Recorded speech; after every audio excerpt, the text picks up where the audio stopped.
นะครับเป็นบีบมัตเตอร์นะครับนะตัวนั้นกับบีบตัวนี้กับบีบนะครับนะเป็นลูกผสมเลยพี่น้องแต่เชื่อบีบใหญ่นะครับนะเอาตัวนี้ก่อนกันเลยตัวนี้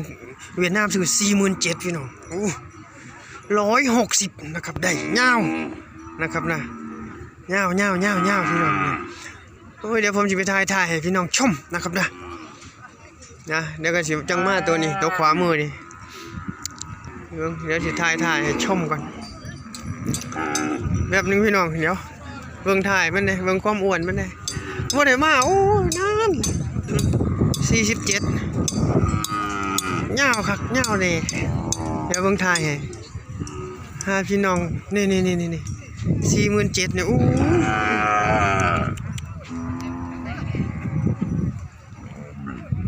ส่วนตัวนั้น25,000เวียดซื้อหัวนี่160นะเลยบวกลบนะบ่เกิน 2-3 เส้นทั้งหัวสำหรับตัว25,000 2หลัก2เลยพี่น้องบ่แม่นหลัก3เด้เบิ่งดีๆนี่ตัวนี้หลัก2นี่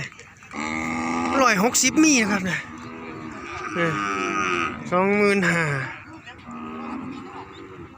25,000ตัวนี้ผมบอกส่วนสูงแล้วมั้งเดี๋ยวจะขึ้นเป็นตัวซื้อให้นำตัวนี้กัน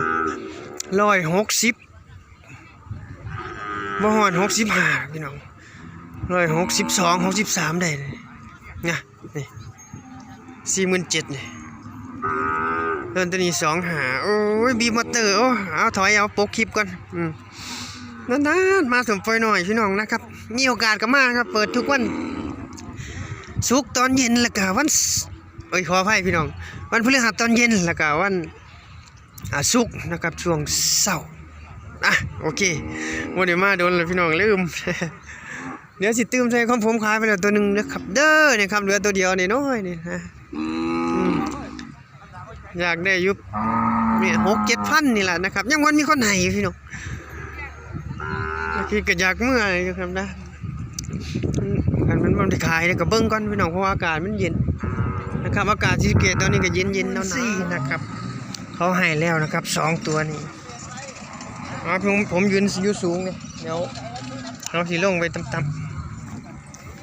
34,000ผมตีตัวนี้บ่ฮอด2นะพี่น้อง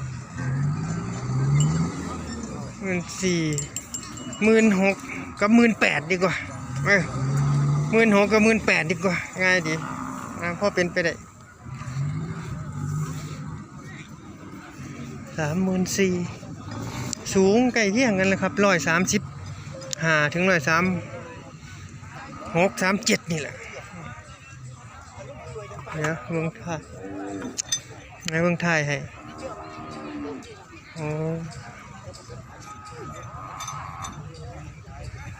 34,000ย่อ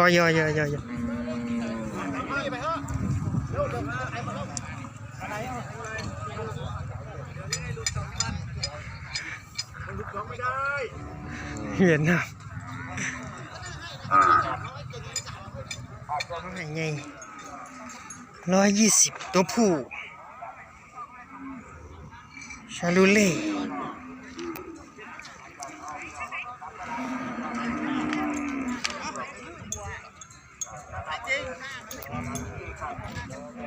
7,000 บาท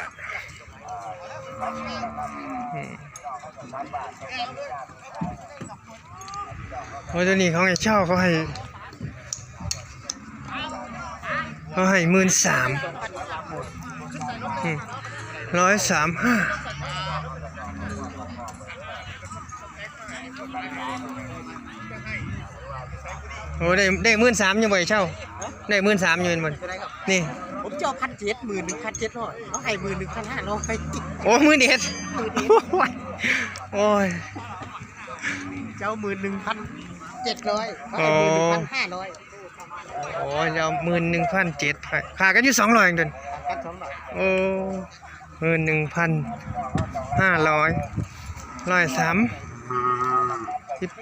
137-38นะครับ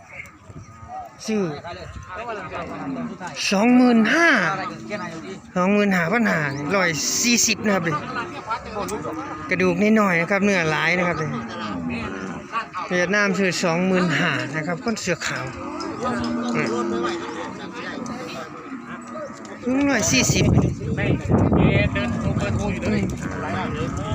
แต่กระดูกนิดหน่อยนะครับเนื้อแน่นๆเมื่อกี้นะครับในราคา25,500อยู่กลางตลาดนะครับนะบรรยากาศซื้อขายวันนี้เป็นวันศุกร์นะครับศุกร์ตอนเย็นนะโอ้ย2ตัวนะครับนะตัวนี้คู่นี้ได้47,000นะครับตัวละ23,500ถึง140ตัว โน่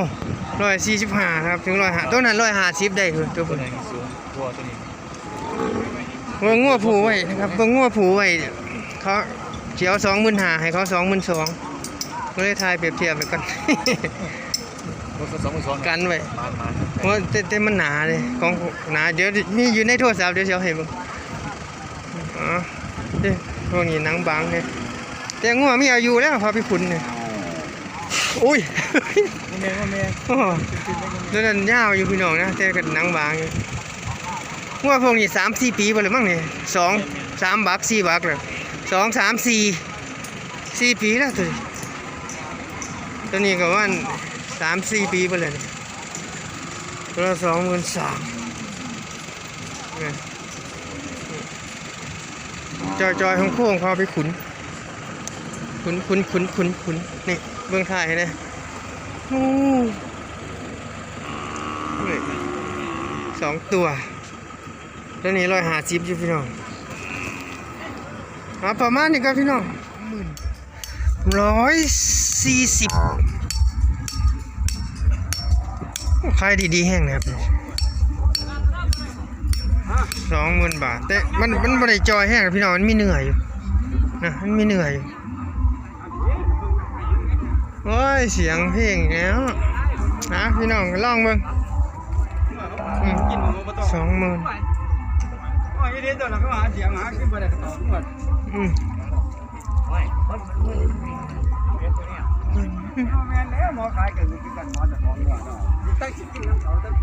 นี่เชื่อจอยบ่อ้วนเด้มีเนื้อแน่นนิดเดียวพอไปขุนมันงัวเหล่มันหายากนะพี่น้องงัวเหล่มีหน่อยแต่เวลาขายก็ได้ราคาดีกว่าบามันนะครับไปขายอยู่ในฟาร์มเนี่ยกิโลละ70ครับ